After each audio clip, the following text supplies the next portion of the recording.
Meditação. Palavra de Deus. Mensagens que chegam pela manhã. Novo dia, novo dia. Muito bom dia, meu amado, você que está me ouvindo. Está começando mais um programa, Um Novo Dia.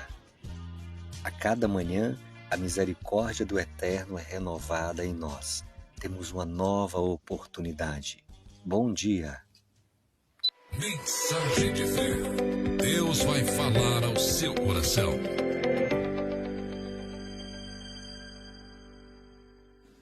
As trajetórias de vida de homens e mulheres refletem lições valiosas para todos nós. Por isso lhe convidamos a entrar nas páginas do livro que narra a história da divindade que se entrelaçou com nossas próprias jornadas. Descubra relatos de indivíduos que experimentaram desafios semelhantes aos que você e eu enfrentamos. E que encontraram, por meio de sua conexão com o Eterno, um propósito para suas vidas. Você está diante do Reflete. A narrativa a seguir é baseada em histórias e personagens bíblicas, mas adicionado de ficção. Você já sentiu isso? É uma sensação até difícil de explicar. Não sei se é falta de força ou até mesmo de fé. Mas é como se o mundo pesasse sobre o meu peito. E a única vontade que eu tenho é de não precisar enfrentar mais um dia. Viro-me na cama de um lado para o outro. Eu sei que já é dia lá fora, mas as horas passam sem que eu possa contê-las. Queria que elas me levassem consigo. Eu nunca fui assim. Eu sempre fui ávido por viver, sempre pronto para mais uma jornada de trabalho, sempre disposto a trabalhar, enfrentar um mar inteiro, percorrendo longas distâncias num barco, jogando e recolhendo a rede quantas vezes fosse preciso. Mas nesse momento, a lembrança de quem sou é algo longe de mim. Pesa sobre mim e define os últimos eventos ocorridos. São só lembranças amargas que eu gostaria de esquecer. Por esse motivo não quero me levantar. Levantar é enfrentar o mundo do jeito que ele está, e eu do jeito que estou.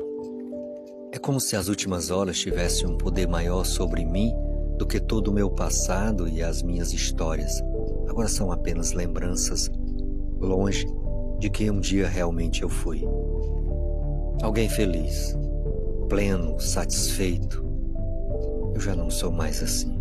Você pode estar se perguntando o que aconteceu para eu estar desse jeito. É que tudo aconteceu tão rápido, eu ainda me pego tentando entender e organizar a sequência de fatos. E eu penso se era possível ser diferente. É que tudo mudou de repente, depois daquela ceia com o Mestre.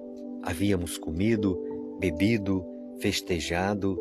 Ele lavou os meus pés, nos ensinando que assim também deveríamos ter a mesma atitude uns com os outros, servir as pessoas. E dessa forma, seríamos reconhecidos como seus discípulos, se amássemos uns aos outros. Foi um momento grandioso. Eu estava tão contente e, a princípio, quando o Mestre quis lavar os meus pés, eu não deixei. Como eu poderia aceitar que ele fizesse isso? Eu é que deveria lavar os seus pés. Mas ele me disse: Pedro, se eu não lavar os teus pés, não terás parte comigo. Então eu permiti e pedi mais.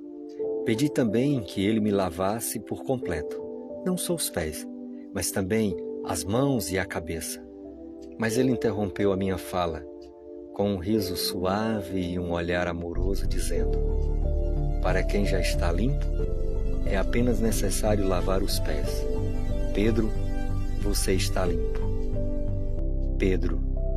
Era tão bom ouvi-lo chamar-me assim. Ainda lembro-me quando ganhei esse nome. Antes eu era conhecido e todos me chamavam de Simão, como era costume dos gregos, ou Simeão, nome comum em hebraico. Mas Jesus me deu um novo nome, Pedro, que significa pedra, rocha. Isso aconteceu logo depois que ele havia perguntado quem nós achávamos que ele era.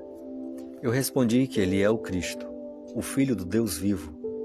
E ele em seguida me falou: que eu era bem-aventurado, pois quem me havia revelado isso não tinha sido a carne ou o sangue, mas o seu próprio Pai que estás nos céus. Lembranças não me faltam de momentos em que senti o tempo parar, em que eu parecia estar vivendo a eternidade ao lado de Cristo. Como era bom o convívio ao seu lado. A minha vida havia ganhado um novo sentido. Eu, um simples pescador nascido e criado em Betsaida, nas proximidades do lago de Genezaré, chamado também de Mar da Galileia, fui chamado por Cristo para aprender com Ele e ser pescador de homens. Desse momento em diante, eu vi milagres acontecerem. Pessoas serem curadas, pães e peixes alimentarem multidões, milhares, cegos que nunca haviam visto a luz e agora podiam ver, e coxos a andarem, lepras e demônios deixarem corpos, e pessoas serem libertas do medo da morte e de uma vida sem sentido. Cristo trouxe cor e vida ao simples pescador como eu, mas essa não é uma exclusividade somente minha. Ao meu irmão André, aos nossos companheiros de trabalho, Tiago e João, aos discípulos que caminharam com ele e às pessoas que permitiram ser tocadas pelo seu ensino, pela revelação das palavras ungidas da sua graça. Palavras essas proferidas pela boca do próprio Filho de Deus. Quando me lembro de tudo isso, tenho vontade de chorar. Pois Cristo não está mais entre nós. E sabe, esse é o primeiro sábado que eu passo após a sua morte.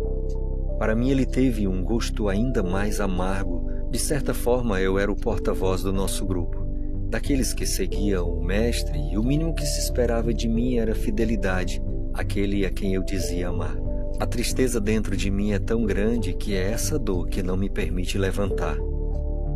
Eu revivo as cenas da nossa última quinta-feira, juntos naquela ceia em que compartilhamos a comida e a vida. Depois Jesus falou que ia partir e que não o veríamos mais por um breve tempo, e depois o veríamos de novo. E tudo isso era tão difícil para mim de entender.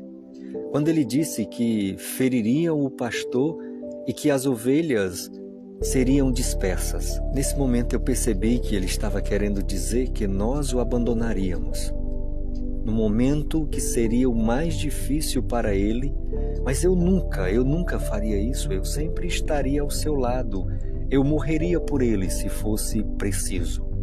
Ou pelo menos, era isso que eu pensava. Pensei tanta coisa ao meu próprio respeito que não se sustentaram. Eu prometi e falei coisas que eu não pude cumprir. De repente, aquela rocha que eu pensava ser, se viu como realmente é. Apenas pó. Como continuar a vida agora? Como viver a partir dessas memórias? Eu tenho consciência de que continuar deitado não mudará os fatos, mas é uma forma de precisar lidar com eles agora. Eu confesso que penso em coisas piores. Pensei em acabar com a minha própria vida, tamanha era minha dor e o meu desespero. Eu pensei em ter o mesmo fim que Judas deu a si mesmo. Acabar com a minha própria vida seria não precisar lidar com mais nada. Depois de ter negado Jesus por 3 vezes, uma angústia sem tamanho tomou conta do meu ser e eu chorei com todas as minhas forças. Chorei ao ponto de perder o fôlego. Então saí caminhando sem rumo, escondendo o meu rosto de todos, procurando um lugar onde ninguém pudesse me ver. Eu acompanhei Jesus de longe.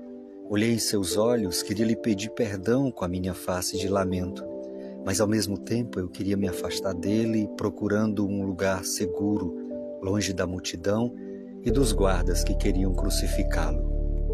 Quando enfim eu achei esse canto cercado por paredes, refugiado do perigo, eu fiquei sozinho comigo mesmo, salvo, mas totalmente perdido. De repente eu havia imposto a mim mesmo a minha pior companhia, eu mesmo. A consciência das minhas ações começou a me afrontar e eu passei a sentir dificuldade para respirar. Era como se mãos estivessem ao redor do meu pescoço, me apertando ao ponto de eu sucumbir, mas não havia nada nem ninguém, apenas a minha culpa. O meu desespero é uma dor brutal que me corta a alma e uma vontade de dar um fim a tudo. Pensei em amarrar uma âncora ao meu pescoço e me jogar ao mar. E não seria difícil executar o plano depois de ter separado o barco, a corda, a âncora e ter me afastado da margem. E lá estava eu sozinho, naquele barco, olhando o mar. Nesse mar passei muitos anos trabalhando e depois foi onde vivi as experiências mais profundas da minha vida. Ao olhar para as águas, lembranças me vêm como a brisa leve que me traz consigo um novo fôlego. Como naquela noite em que passei a noite inteira e nada pescamos. Já o dia claro, o sol brilhando, Jesus veio até nós, entrou no barco. Ele pediu para irmos para as águas profundas e eu disse a ele que passamos a noite toda tentando, mas nada pescamos. Mas porém, sobre as palavras dele, eu jogaria novamente as redes. Fiquei assombrado quando comecei a puxar a rede. Eu não conseguia puxá-la para dentro do barco. Eram tantos peixes que a rede estava a ponto de se rasgar. Foi preciso um reforço dos meus companheiros Zebedeu e seus filhos Tiago e João. Depois disso, a única coisa que consegui fazer foi me prostrar aos pés de Jesus, pedindo que ele se afastasse, pois percebi o quão pecador eu sou e que ele é santo demais para que eu ficasse diante dele. São histórias como essa que vivi com Jesus ali mesmo no lago de Genezaré, que não me deixaram concluir o plano de acabar com a minha vida. É difícil de explicar, mas era como se, por mais pecador que eu soubesse ser, houvesse algo valioso demais em mim, não me permitindo dar um fim a mim mesmo. Um amor repousava sobre a minha vida, eu não sei como explicar em palavras, que pudesse tocar ou ver, ou muito menos sentir, ou que eu tivesse feito algo para receber. Não é exclusivo meu, mas é um amor que repousa sobre cada vida criada por Deus. Um amor que pôs em nós o fôlego de vida. E é isso que nos sustenta em cada dia da nossa existência. Mesmo quando não fazemos a menor ideia sobre isso, um amor que nos permite enfrentar os dias maus. Continuamos vivos mesmo quando tudo não parece que vale mais a pena. E ao sentir isso, resolvi voltar para casa, que é onde estou agora deitado, mesmo como sem saber como serão os próximos dias e sem coragem para encarar o que há de vir. Fiquei ali em meio aos meus pensamentos. Foi quando comecei a ouvir uma voz alta, gritos de alegria que despertavam o domingo ainda escuro. Quando Maria Madalena veio nos chamar, saí com João para ver o que ela queria. Ela disse que Jesus havia ressuscitado e eu pensei, a tristeza foi forte demais para ela aguentar e agora estava a confundir coisas ou quem sabe tentando se iludir para suportar a dor. Mas na verdade dentro de mim eu queria que ela estivesse certa. Não aguentei, chamei João e saímos correndo para o local onde sepultamos Jesus e eu queria ver com os meus próprios olhos e para nossa surpresa o corpo dele não estava lá. Maria Madalena disse para irmos para a Galileia, pois Jesus ia nos encontrar lá. Agora, olhando para a minha vida com calma, quão bom foi que eu não tenha dado um fim a ela. Eu não poderia imaginar o que me aguardaria. Eu encontraria Jesus novamente, não apenas uma vez, mas viveria com ele inúmeros momentos. Experiência que traria cor e sentido novamente à minha vida que por breve tempo fora apagada. Se realmente Jesus está vivo, mesmo que não possamos vê-lo, há motivos e sempre haverá para termos esperança. Na ceia que tivemos na quinta-feira, que antecedeu a sua morte, não seria a última refeição que celebraríamos juntos. Tampouco as minhas palavras de negação seriam as que definiriam a minha história para sempre. As palavras que colocariam vento às minhas velas outra vez não viriam do meu ser, mas daquele que nos conhece melhor do que nós mesmos.